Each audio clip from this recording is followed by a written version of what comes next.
A great example of this could be if you have two folks collaborating on pushing ads.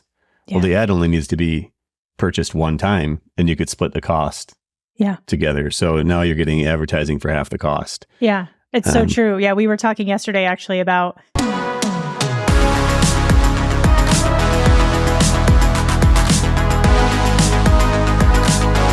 What's up, everyone, and welcome to the Local Marketing Lab, where you get real-world insights from industry pros to help you drive local revenue and local growth. This podcast is brought to you by Evocalize, digital marketing tools powered by local data that automatically work where and when your locations need it most. Learn more at evocalize.com. What's up, and welcome to the Local Marketing Lab. Joining us in the lab today is a guest with almost 20 years of hospitality experience. She's a restaurant executive coach, host of the No Hesitations Restaurant Leadership Podcast, and founder of Solutions by Christin. Christin Marvin, thanks for joining us in the lab, my friend. Thank you so much. I appreciate the warm introduction there. You bet. For those who are listening, they have no clue that we've already recorded an episode together. But because I fat fingered the record button, we didn't get to capture that. So between you and I, there's a really awesome episode sitting out there in the ether. But totally, hopefully, yeah. Let's try to give some value again. And why don't you start with you telling our listeners, where you started and kind of how you got to where you are today and what you've been focused on lately. Yeah, I think in that last episode, we came up with some really crazy marketing strategies, right? That we're going to have to kind of think about again today. No, I started in the restaurant business when I was 15 as a line cook and worked my way up to managing partner by 30. I've spent the majority of my career in the independent restaurant space. So started, serving and bartending at Outback Steakhouse back in the day, in the late 90s, and dating myself a little bit, but loved the structure and the training and the systems that I learned really early on out of the gate. They really impacted my entire career. And then I went to work for the Broadmoor Hotel, which was a 5-star, 5-diamond resort when I was working my way through college, and graduated college and realized I absolutely loved what I was doing in hospitality, and ran to the food and beverage director and said, how do I do this for the rest of my life? And he said, well, you got to take our management training program. So I did that. I was hell bent on being a GM by 24. So I did that. I fell flat on my face, being promoted internally with the same group of people that I had been managing. So I was doing all the things you shouldn't do: favoritism on the schedule, partying with your staff every night, all those wonderful things that come with the business. And had the opportunity to open my first fine dining restaurant with the hotel, and started studying wine to become a somm. Studied mixology with some mixologists out of New York. Learned about craft cocktails. And worked for just a wonderful human that used to work for Union Square Hospitality Group, and just learned how to manage and lead and be a servant leader, and just loved everything about that experience. So I was there for about 5 years and met my husband in college studying wine. We were both marketing majors, and decided to, when we graduated, he got a job with Southern Wine and Spirits as a distributor. Wine specialist for restaurants, and we decided to move to Denver, and just knew that there was more opportunity for both of us there. And I became a GM with an independent restaurant group there, and eventually raised my hand to work my way up in the company, and started wearing the hats of, human resources, training, new restaurant openings. And so we'd opened 5 restaurants in the course of 5 years, all different concepts. Fine dining, speakeasy, casual. It was just a blast of creativity and just innovation and autonomy and empowerment. So I did that for 5 years. And then the restaurant my husband and I had the opportunity to invest in failed miserably with that group. And I kind of had a moment of, oh shit, this is real. This can really happen. And failure was never something that I really saw as even a possibility in my career. So that really kind of, spun me out a little bit, and decided to get out of that partnership with them. And then worked for a really fast growing brunch concept that was locally owned by 2 brothers called Snooze AM Eatery. We had Oh, I love Snooze. Yeah. Yeah. Great food. I love it. Great company. And they had 6 locations. They were owned by 2 brothers locally. And then 2 weeks after I got started, they one of the brothers took me to lunch and said, "We've sold the company. Private equity money's coming in. We're going to grow to a national level. I'm moving to Barolo. My brother's moving to Australia. We'll see you later." Wow. Wow. Really? Yeah. And then we man. grew from 6 to 48 locations in 7 years. And Holy cow. it was insanity. And I learned a lot and everything changed. So yeah. And so I was a GM with them and then worked up to regional. And unfortunately for me, the where I was kind of with my mindset at that point and some leadership, I completely burned myself out. And I realized it took me I didn't know it at the time, but it took me years to kind of realize that opening the same concept over and over and over again was not fulfilling my values and what I really loved about the business. And so fast forward, I left them after 7 years, spent 2 years during the pandemic managing Gen Z in the local ice cream space, which was just wild. And it really kind of hit a point from an unhealthy perspective where I was drinking really heavily and needed some help. My husband as well, and started working with a coach and had a huge moment of insight that I wanted to start a coaching company and become an entrepreneur. And so I did that a couple of years ago, and it just completely reignited my entire spirit around creativity and adaptability, and was able to take all the things I learned from the industry and apply it to my own business. So here we are. Oh, very cool. Yeah, it's a tough industry. You hear it's actually a pretty common struggle for folks within the industry, what you went through. So to be able to take your growth and your learnings and the empathy you have for that type of situation and apply it to others and help coach others through it that's a pretty cool thing to do for sure. Yeah, I'm grateful. It's amazing.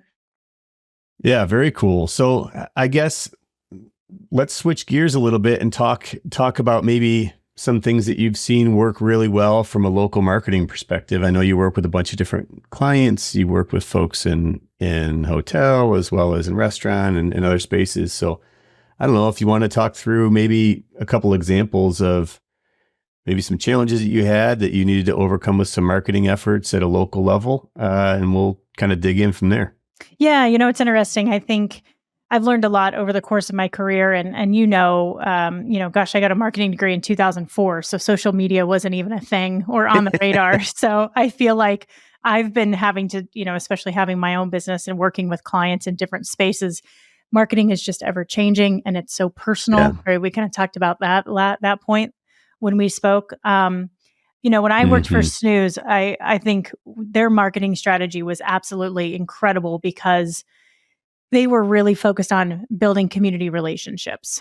So, working with local vendors where they could, growing those relationships as they scaled. We had a really great partnership with Polidori Sausage, and Snooze had a commitment to sustainability. And so they went to Polidori and said, "We want all of our food products to have 0 preservatives, and you've got caramel coloring in your sausage, so it doesn't turn pink, or it turns brown. Excuse me, it doesn't stay pink. Is there any way that you can change your product and try to figure out, tweak the recipe and try to figure out how to get rid of caramel coloring in your food, so we can continue to grow together?" Which is great when you're partnering with somebody like that. You're collaborating, you're co-marketing, right? It's amazing. And they were able to do that, which was incredible. And so they're still partners today. From a local, like, nonprofit community perspective, every time that Snooze would go into a different market for their soft opening process, they would identify 3 nonprofits that kind of fit with their core values and their mission. And every day they would do a different soft opening featuring one community partner. The community partner would invite a ton of guests into the restaurant. So again, that collaboration, that co-marketing. They would have them in the restaurant. They'd be talking to other guests, about what the organization was, had a really heavy educational component. And then, Snooze would donate the tips and food beverage sales to that organization. And so it was just a really great way to establish yourself in a new place and show love to existing, companies that you work with and community partners. Yeah. Yeah. And if I could add to that, like as you're forging those relationships and your co-marketing efforts, you're doing things together, you're doing food drives, whatever it may be, it gives tons of opportunity for you to capture content from each one of those efforts and give people a little bit more insight into the brand. I think a lot of times folks will lean more heavily on just pushing branded content. Yeah. And in many industries, it's an issue because a lot of times it just doesn't resonate. Even I worked at Polaris for a couple of years, and the content that we pushed out from a brand perspective was super expensive. It was really cool. It showcased the vehicles. It was like really energizing and stuff like that. But the content that performed better was the stuff that our users created, how they were using the vehicles and doing X, Y, Z. So, and it gives a little bit more perspective into what's kind of behind the brand, the people behind the brand and those stories. And that's what really gets people bought into wanting to support you at a local level. Yeah, absolutely. I see, I love what First Watch does on LinkedIn too. They're constantly telling stories about their people. And I love that. Yeah. Celebrating promotions and, those people that have worked their way up through the company. Those are wonderful, wonderful stories. We've got a local granola brand that I work with here in Tucson, and again, like local marketing in Tucson looks way different than local marketing in Denver. Tucson's a very small town, small community, but we've got gorgeous, gorgeous weather 8 or 9 months out of the year. Coming off the hottest summer we've ever had. It's just brutal otherwise. Yeah. But we have farmers markets and events all year round. And it's very much a small town vibe here. Radio is a hot place to market, which I'm learning. And I was very surprised about. Newspapers are still hot here.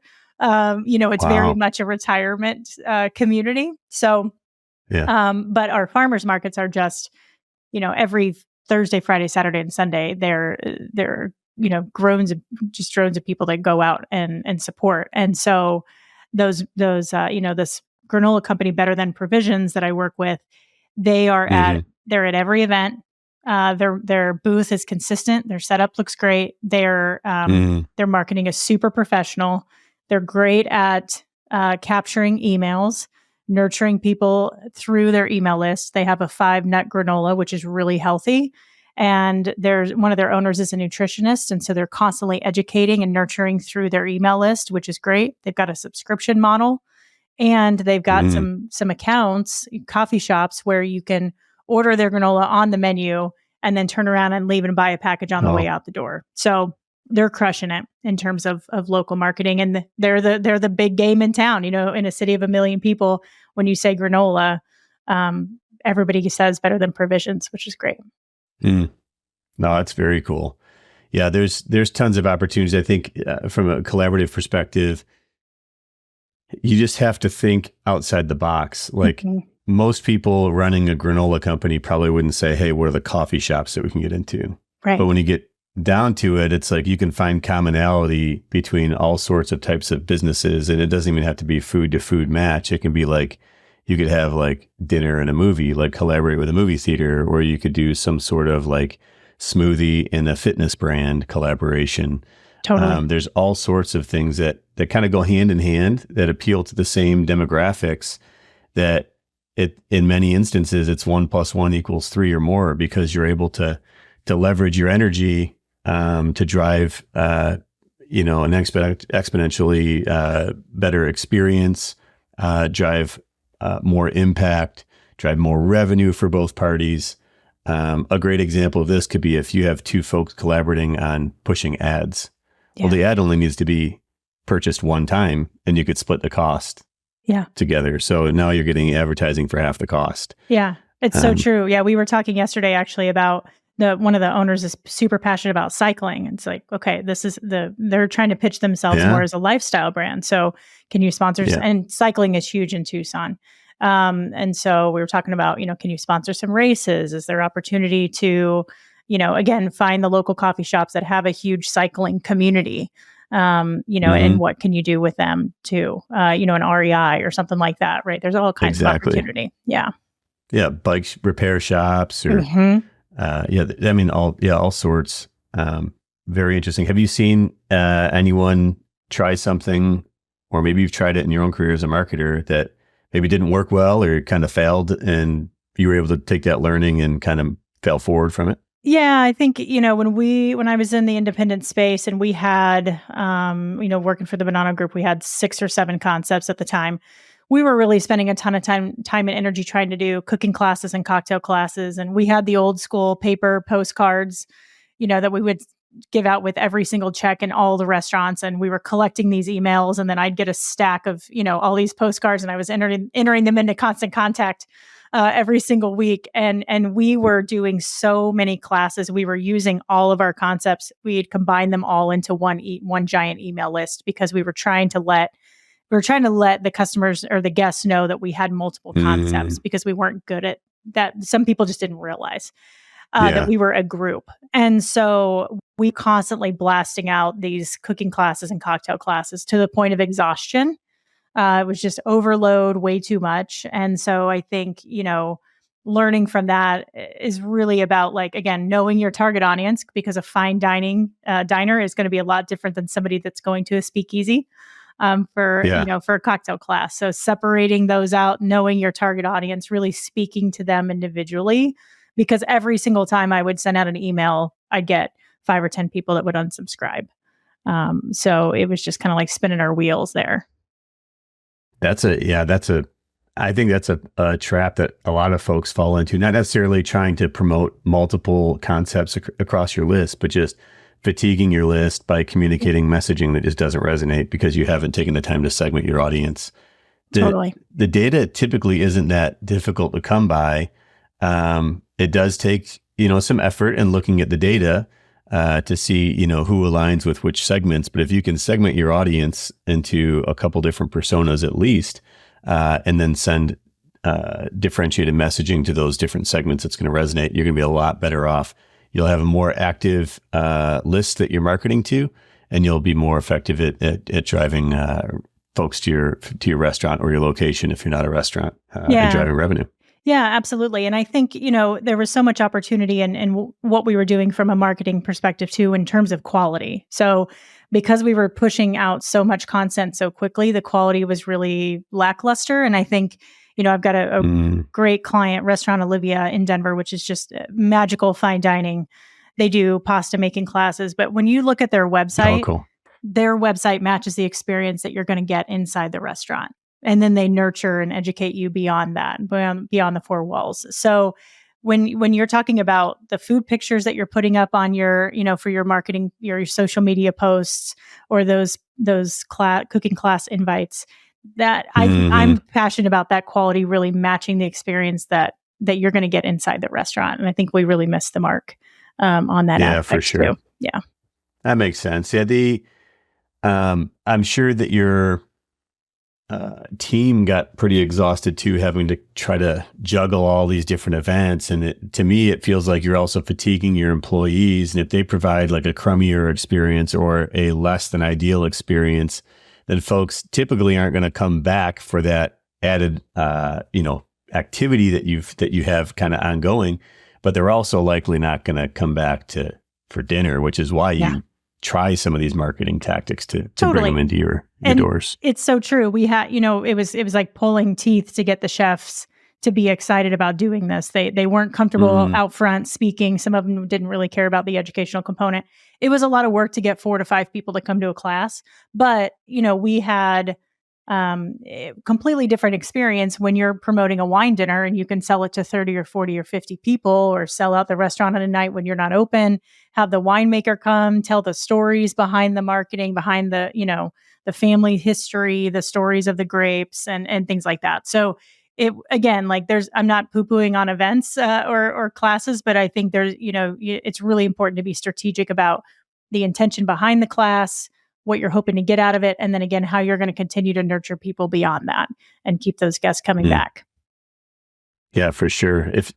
If you were thinking about, or if someone came to you who's listening and wanted to know, hey, I'm struggling to drive people through my doors today, what's something that I could do, or maybe to drive online orders, what's something I could do today or maybe this week to try to turn that around? What would you say? Yeah, from a restaurant perspective specifically. Mm-hmm. It's It really could be restaurant or it could be any sort of retail if you've got like a massage or a fitness brand or something like that. Yeah, I think it's really taking a look at what they're doing and where they can really double down, because a lot of the independent owners that I work with are a one-person show. And so it's really looking at, okay, for example, I'll give farmers markets here. If they're at the farmers market, are they actively engaging people? Are they saying hello? Are they making eye contact? Are they standing out amongst the competition? One of our farmers markets has 60 vendors at it. Why are people coming to your booth? Are you handing out samples of your product? Just as something of value to offer them immediately. Are you, and then again, how are you nurturing people? Are you getting to know them? Are you asking them questions about what kind of food they like to eat? What kind of, I'll use chocolate as an example. What kind of chocolate they're looking for?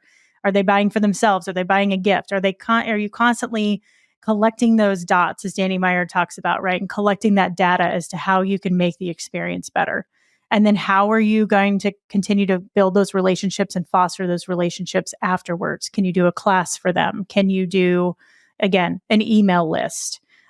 Maybe offer a seasonal product to get people coming back. You know, it's difficult, I think, when restaurants say, we had a friend that just went through this a couple months ago. My sales have been down. They've been down for 6 months. I think I'm going to lean into social media a little bit, and they hope to see an immediate impact. And that's not the case with social media, right? Yeah. We know it's consistent. It takes a long time.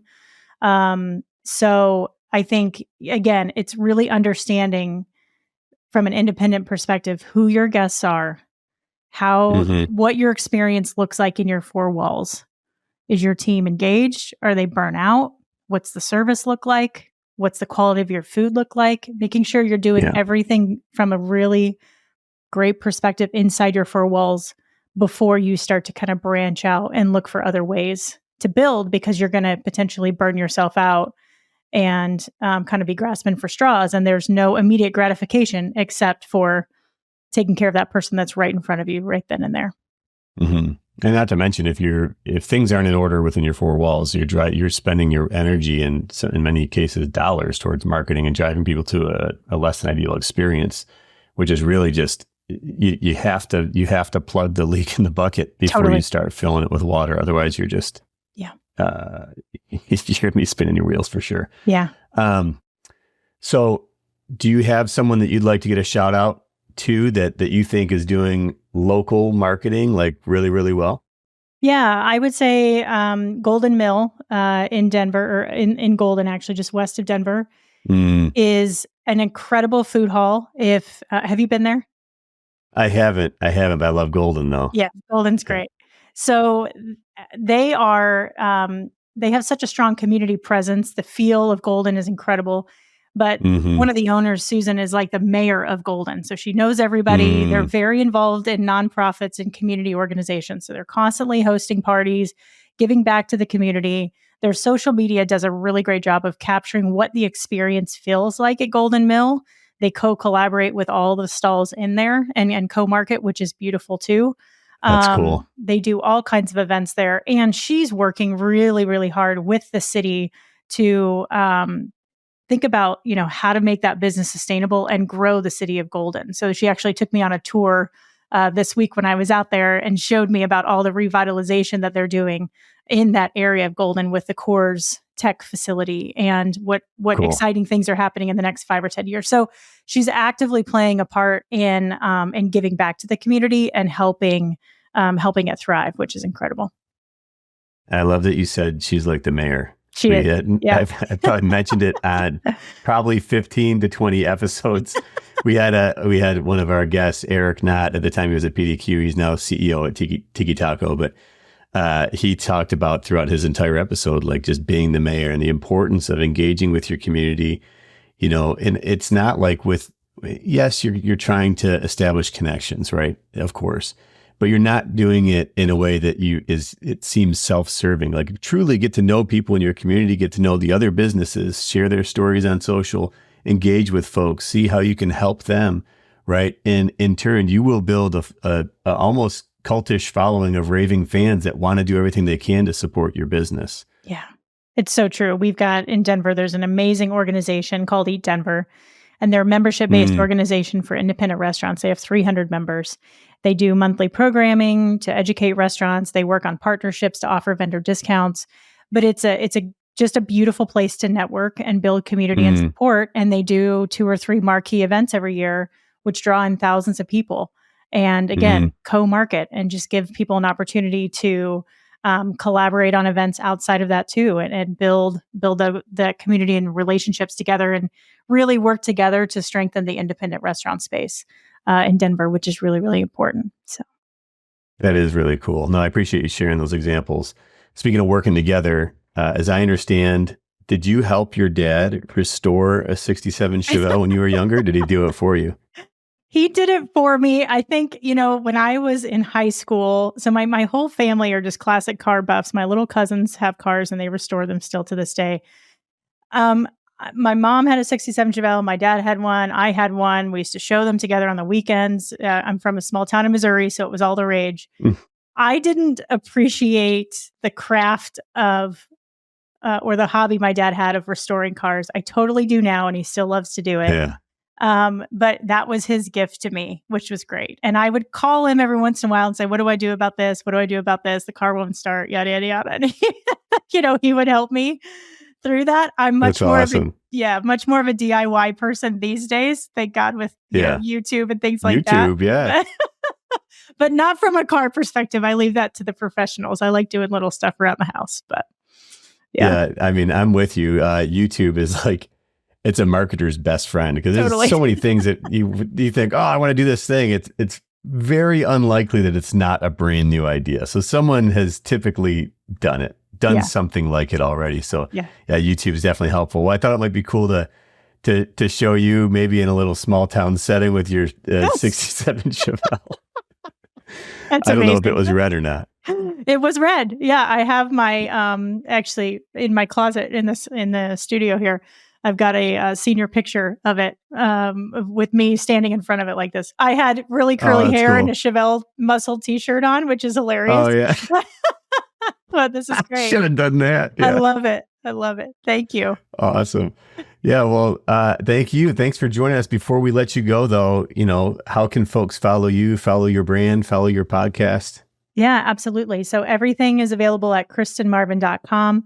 My name is spelled a little bit differently. It's CHRISTIN. So you can find links to the podcast there, any blurbs about coaching, consulting, and then my book just came out this week, The Hospitality Leader's Roadmap, Move from Ordinary to Extraordinary. And that's available on the website as well at christinmarvin.com/book. Awesome. Check it out, christinmarvin.com. If you're not following her on social, go ahead and follow her. I've seen on LinkedIn, Christin, your following has shot through the roof. You came out of nowhere, but you've got lots of great tips, tricks, insights that you post in your feed. So it's valuable content, which I can see why people follow you. So if you're listening and you're not following Christin, check it out. Thanks to those of you who are listening. Hopefully we'll see you in the next episode. Christin, hopefully I won't see you in the next episode, and this is the last time I have to record it. But thank you so much for bearing with me and joining again. This is awesome. Absolutely. My pleasure. Thanks for your time. As always, thanks for joining us in the Local Marketing Lab. This podcast is brought to you by Evocalize. To learn how Evocalize can help you grow your business, visit evocalize.com. If you learned something new from today's episode, don't forget to subscribe on your favorite podcast platform and follow us on LinkedIn and Facebook at Evocalize. That's EVOCALIZE. And on X at Evocalize Inc. And remember, keep innovating and trying new things. You never know what's going to connect with your audience until you try. And until next time, thanks for listening.